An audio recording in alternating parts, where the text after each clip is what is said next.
ये ऑस्ट्रेलिया का भी और सिडनी का भी एक प्रमुख टूरिस्ट अट्रैक्शन है जिसे कहते हैं बॉन्डी बीच।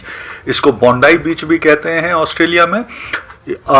यहाँ पर 2 आतंकियों ने ताबड़तोड़ कल फायरिंग की। दिसंबर में 8 दिवसीय ये फेस्टिवल का आयोजन होता है जिसका एक पहला ही दिन था कल। तो उस पर इन आतंकियों ने हमला किया और इन आतंकियों में ऐसा अब बताया जा रहा है मीडिया रिपोर्ट्स में और पुलिस के माध्यम से कि ये एक पिता पुत्र की जोड़ी थी। नमस्कार दोस्तों, आज बात करेंगे एक इम्पॉर्टेंट डेवलपमेंट पर और वो डेवलपमेंट ये है कि ऑस्ट्रेलिया की सिडनी में हुआ आतंकी हमला और इसमें लगभग अभी अगर वर्तमान रिपोर्ट की बात करें तो 15 व्यक्ति मारे जा चुके हैं और 40 से अधिक व्यक्ति घायल हो चुके हैं। तो आइए इस पूरे घटनाक्रम की जानकारी प्राप्त करते हैं और पता करने की कोशिश करते हैं कि आखिर ये घटनाक्रम क्यों हुआ, इसके पीछे कौन से आतंकी शामिल थे और अब इसका क्या परिणाम हो सकता है।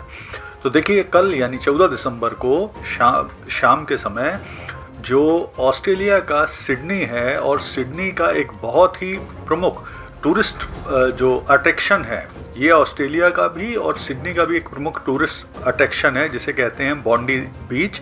इसको बॉन्डाई बीच भी कहते हैं ऑस्ट्रेलिया में। यहाँ पर 2 आतंकियों ने ताबड़तोड़ कल फायरिंग की जिसमें लगभग अभी वर्तमान रिपोर्ट जैसे कि बताई जा रही है 15 व्यक्ति मारे जा चुके हैं और 40 से अधिक व्यक्ति घायल हैं। यहाँ मैं आपको एक जानकारी के लिए बता दूँ कि मैं स्वयं भी ऑस्ट्रेलिया के इस बॉन्डी बीच में जा चुका हूँ। यहाँ की स्थिति किस तरह की है ये सब मुझे आइडिया है। तो इस बीच में क्या है, इस बीच में इसके बाद थोड़ी सी बीच एरिया है, उसके बाद छोटे छोटे से पुल बने हुए हैं और उसके पीछे एक रोड है। रोड के पीछे काफ़ी बड़ी रेस्टोरेंट और इनकी श्रृंखला है। तो जिन आतंकियों ने जो रोड के बाद जो पुल बने हुए थे उस पर चढ़कर काफ़ी लोगों पर अटैक किया और ये व्यक्ति प्रमुख रूप से थे यहूदी इस बीच में लगभग 300 की संख्या बताई जा रही है यहूदियों की, जो इस बीच में अपना एक प्रमुख जो फेस्टिवल है जिसका नाम है हनुक्का, जिसे फेस्टिवल ऑफ लाइट भी कहते हैं और ये बहुत ही पुराना फेस्टिवल है, ये मना रहे थे। दिसंबर में 8 दिवसीय ये फेस्टिवल का आयोजन होता है जिसका एक पहला ही दिन था कल। तो उस पर इन आतंकियों ने हमला किया और इन आतंकियों में ऐसा अब बताया जा रहा है मीडिया रिपोर्ट्स में और पुलिस के माध्यम से कि ये एक पिता पुत्र की जोड़ी थी जिसमें जो पिता थे उनका नाम था साजिद अकरम जिनकी एज 50 साल थी और उसका एक पुत्र था जिसका नाम था नावेद अकरम जिसकी एज 24 साल की थी। ये जो पिता है जो साजिद अकरम, ये इसको पुलिस ने हमले में मार दिया था और जो इसका ये पुत्र है नावेद अकरम, ये अभी घायल है और हॉस्पिटल में भर्ती है।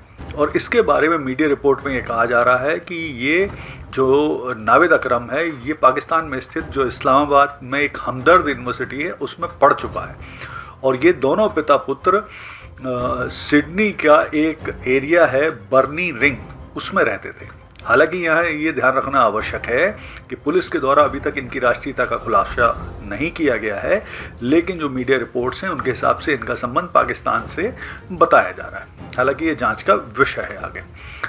अब इस हमले के कुछ समय बाद ही जो ऑस्ट्रेलिया के प्रधानमंत्री हैं एंथोनी एल्बनीज, उन्होंने इसे आतंकी घटना घोषित किया और साथ में ये भी बोला कि ये जो अटैक है ये केवल यहूदियों पर नहीं है, पूरे ऑस्ट्रेलिया के ऊपर किया गया अटैक है। और फिर उन्होंने जो ऑस्ट्रेलियन पुलिस है, न्यू साउथ वेल्स की पुलिस है, उसने काफ़ी एक्टिव तरीके से काम करना शुरू किया।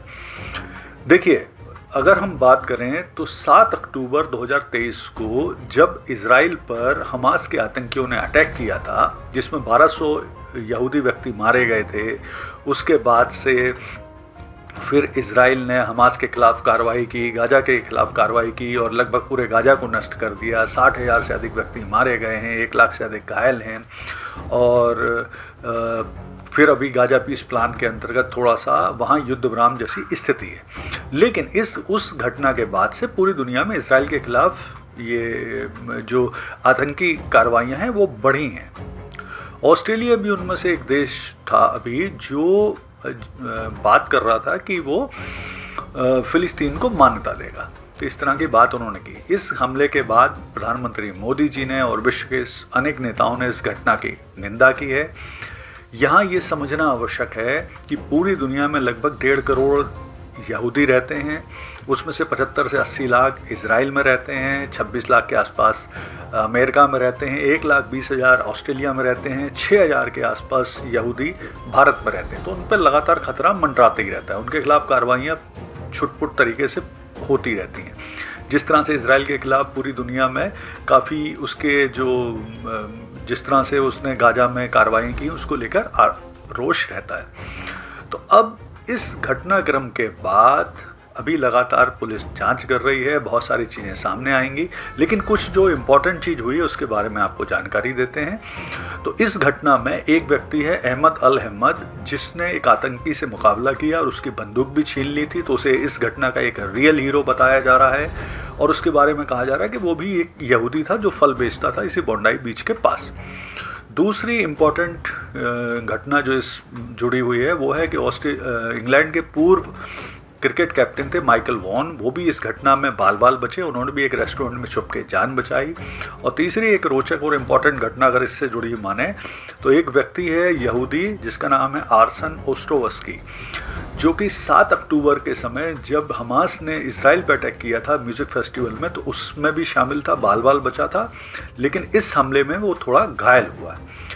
तो अब इसका क्या परिणाम हो सकता है? तो अब कहाँ संभावना ये चल रही है कि ऑस्ट्रेलिया जिस तरह से फ़िलिस्तीन का या गाजा के लोगों का समर्थन कर रहा था, शायद अब उस तरह से ना करे, और अब जिस तरह से इजराइल हमास के खिलाफ या गाजा के खिलाफ या फ़िलिस्तीनों के खिलाफ कार्रवाई कर रहा था, उसको फिर से जन समर्थन या विश्व समर्थन मिलने की संभावना बन रही है।